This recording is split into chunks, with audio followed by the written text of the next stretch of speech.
everyone. Today we are diving into the world of research designs. Whether you are a student, a researcher, or just curious, by the end of this video you will know the different types of research designs, their purposes, and when to use each one. Let's get started. So what is a research design? A research design is the blueprint for a research project. It outlines how you will collect, measure, and analyze data. Think of it as the roadmap that guides your study from start to finish, ensuring that your findings are valid, reliable, and relevant. Research designs are broadly classified into four main types: experimental research design, correlational research design, causal comparative research design, and descriptive research design. Let's break down each type with examples to make it easy to understand. Number 1 is experimental research design. An experimental research design is used to establish cause and effect relationships. Researchers manipulate one variable, that is the independent variable, to see its effect on another variable, that is the dependent variable, often using control and experimental groups. For example, imagine testing whether a new teaching method improves student performance. You would have two groups, one using the new method and a control group using traditional methods. By comparing results, you can determine the method's effectiveness. This research design can be used to test hypotheses in controlled environments, mostly in clinical trials or educational studies.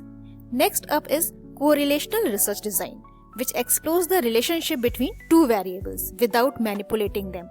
For example, consider studying the relationship between exercise and mental health. You collect data on people's exercise habits and their mental health scores to see if there is a connection, and finally report the result through a scatter plot showing a positive correlation between exercise hours and mental well-being.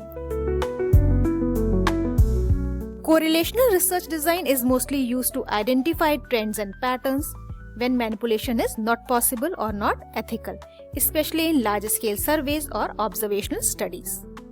An important note here is that correlation does not equal causation. Just because two things are related does not mean one causes the other. Next is causal comparative research design. A causal comparative research design looks for cause and effect relationship, but unlike experimental design, it does not involve manipulation. Instead, researchers compare groups that already exist.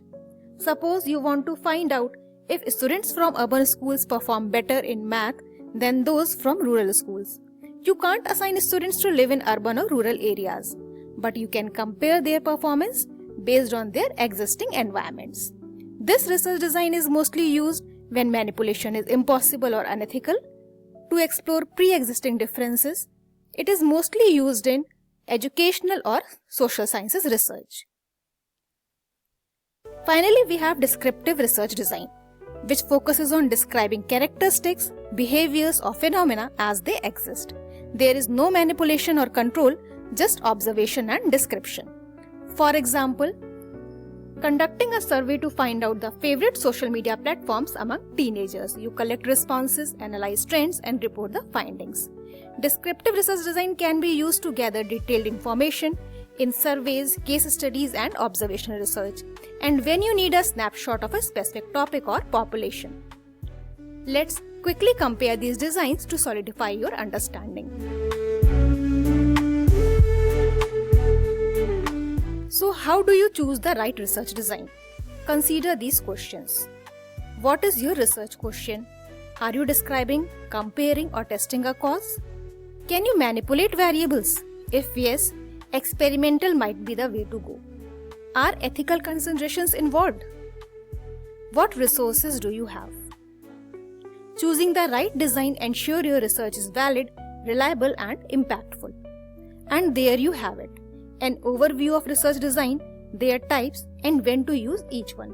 We covered experimental research design for cause and effect, correlational for relationships, causal comparative for group comparison, and descriptive research design for observing and describing phenomena. If you have any question, drop them in comments below.